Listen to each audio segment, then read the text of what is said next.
Air Conditioning System การทำงานของระบบ Air Conditioning Air Conditioning System จะมีส่วนประกอบสำคัญก็คือ Air Conditioning Pack ซึ่งแบ่งเป็น Air Conditioning Pack 1 และ Air Conditioning Pack 2 และส่วนประกอบสำคัญอีกส่วนหนึ่งก็คือ Air Mixer Unit โดย Air Conditioning Pack จะได้บีดแอร์มาจาก Engine และ APU บีดแอร์ซึ่งจะส่งเข้ามาที่ Air Conditioning Pack และอากาศจาก Air Conditioning Pack จะส่งไปที่ Air Mixer Unit เพื่อรวมกับอากาศที่ถูก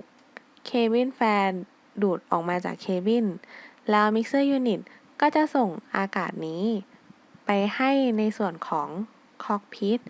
Forward Cabin และ After Cabin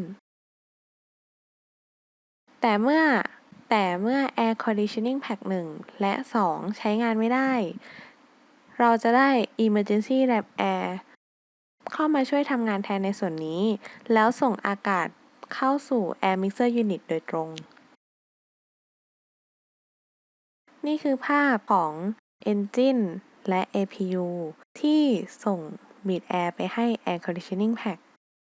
ภาพนี้แสดงส่วนประกอบของ Air Conditioning Pack โดยจะยกตัวอย่างเป็นของ Air Conditioning Pack 1 และในวงสีฟ้าก็คือส่วนของ Air Cycle Machine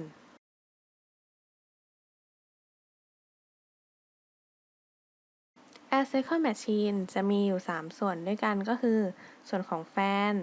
ส่วนของคอมเพรสเซอร์ และส่วนของเทอร์ไบน์ในส่วนของคอมเพรสเซอร์จะทำหน้าที่เพิ่มความดันและเพิ่มอุณหภูมิ ในส่วนของเทอร์ไบน์จะทำหน้าที่ทำให้อากาศขยายตัว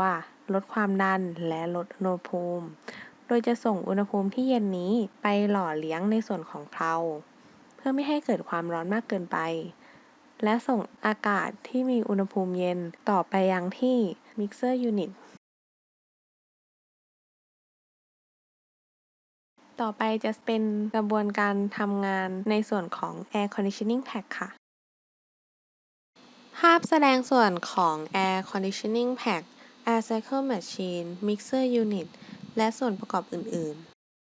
ๆบีดแอร์จาก Engine บีดแอร์ถูกส่งไปยัง Primary Heat Exchanger เพื่อลดอุณหภูมิของบีดแอร์ซึ่งจะใช้อากาศเย็นที่ไหลเข้ามาทาง Ram Air Inlet โดยอัตราการไหลของบีดแอร์ที่เข้ามาสู่ Primary Heat Exchanger นี้จะถูกควบคุมด้วย Flow Control Valve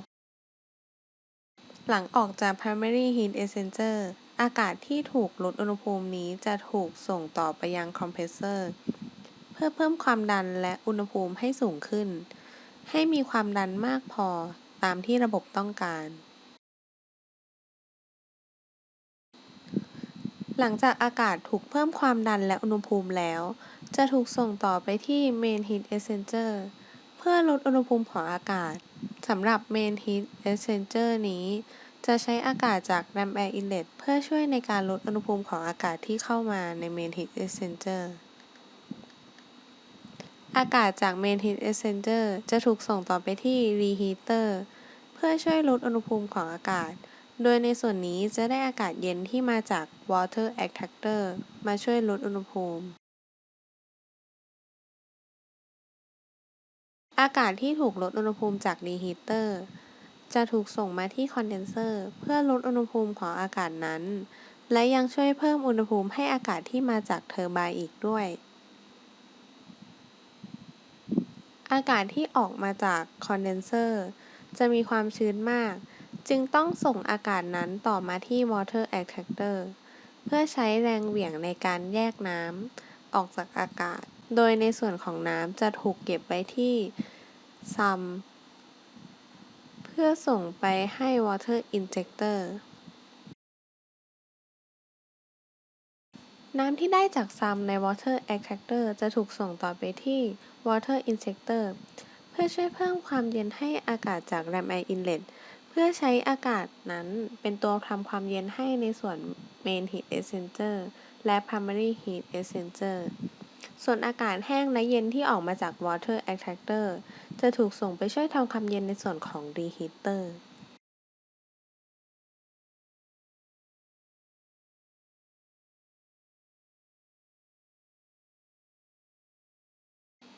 อากาศจาก water extractor ถูกส่งมาที่ reheater และถูกส่งต่อมาที่เทอร์ไบน์ซึ่งในส่วนของเทอร์ไบน์นี้อากาศจะถูกทำให้ขยายตัวและทำให้อุณหภูมิและความดันลดลงแล้วจะถูกส่งไปยัง mixer unit ซึ่งต้องผ่านคอนเดนเซอร์เพื่อช่วยเพิ่มอุณหภูมิของอากาศไม่ให้อากาศมีความเย็นมากเกินไป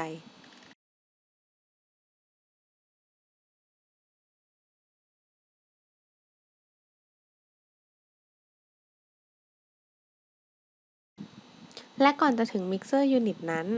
ได้ติดตั้ง Pack Downstream Check Valve ขึ้นเพื่อป้องกันการเกิดอากาศไหลย้อนกลับไปที่ Air Conditioning Pack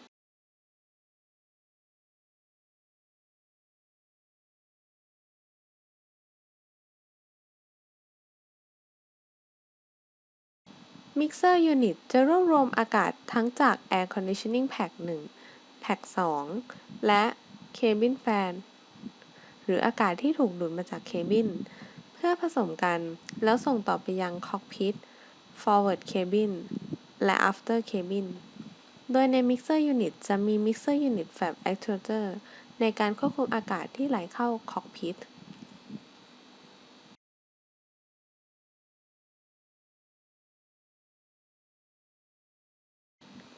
ในส่วนของ Cabin Fan จะสามารถควบคุมเปิดปิดได้ที่ Control Panel ในส่วนของ Ventilation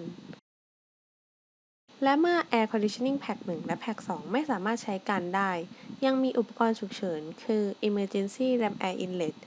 ซึ่งสามารถสั่งเปิดใช้งานได้ที่ Control Panel ในส่วนของ Air Conditioning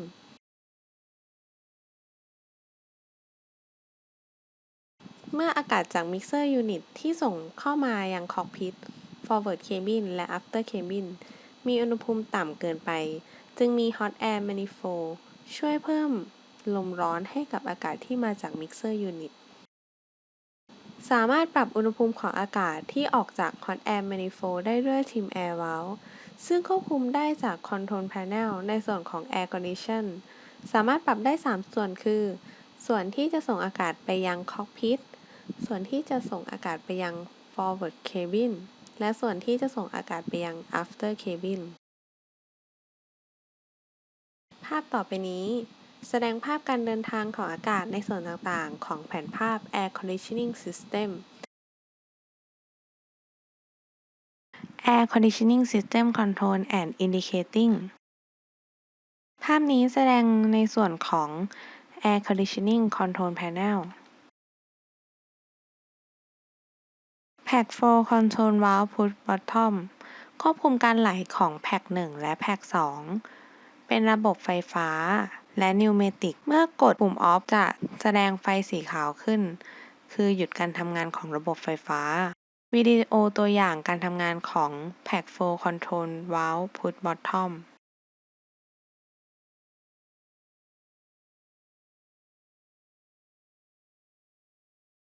Cross Bead Valve ควบคุมเส้นทางอากาศที่ไหลมาจาก Engine Bead Air ก่อนจะเข้าสู่แพ็ค1 หรือแพ็ค2 นี่คือวิดีโอแสดงการทำงานของ Cross Bead Valve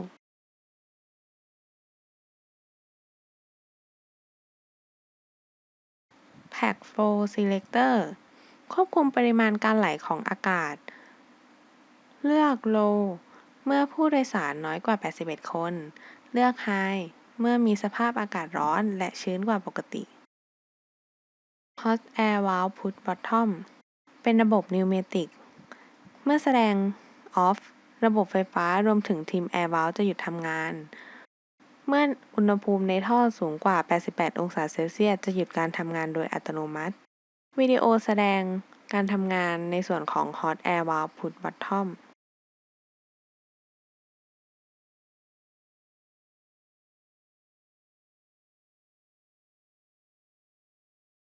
Temperature Selector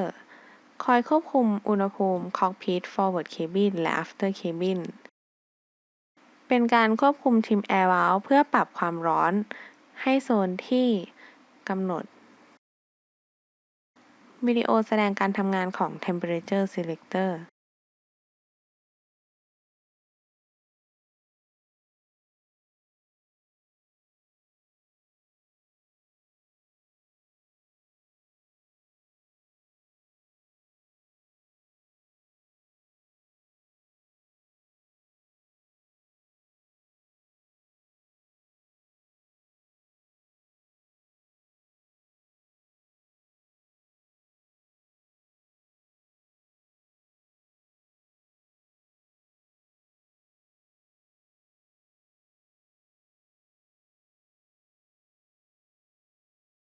RAM Air Push Bottom เมื่อเป็น on Emergency RAM Air Inlet Flap จะเปิดแต่ถ้าไม่ขึ้น on แสดงว่า Emergency RAM Air Inlet Flap กำลังปิดอยู่วิดีโอแสดงการทำงานของ RAM Air Push Bottom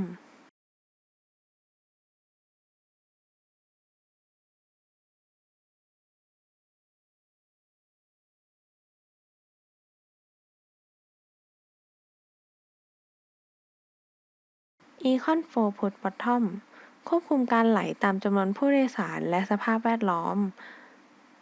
เมื่อขึ้น on คือเลือกเปิดการใช้งานของ Econ Flow เมื่อขึ้น off คือเลือกการไหลของอากาศเป็นปกติสำหรับ Air Conditioning System จะแสดงผลทางหน้าจออยู่ 3 ตัวหลักดังนี้คือ Air Conditioning System Display Air Conditioning System ที่แสดงบน Cruise System Display และ Breathe Air System Display ภาพนี้แสดงถึง Air Conditioning System Display โดยจะมีโซน Controller for Indication Cabin Fan for Indication โซน Temperature โซน Duct Temperature และโซน Hot Air Pressure Regulating Valve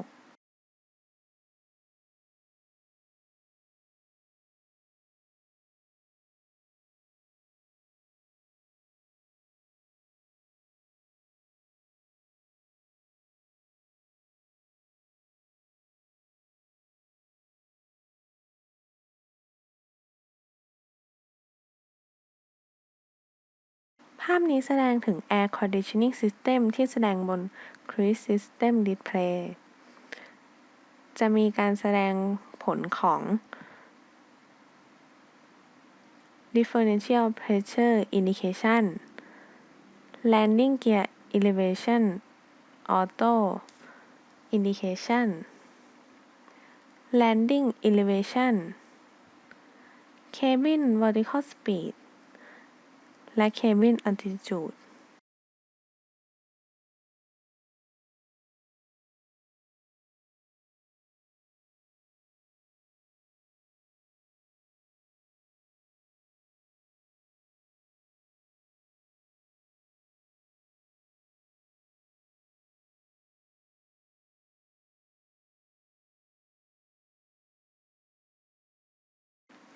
ภาพนี้แสดงในส่วนของ Breathe Air System Display ซึ่งจะแสดงถึง User Indication Trim Air Valve Position Zone Duct Temperature Pack Flow Control Valve Engine Bleed Valve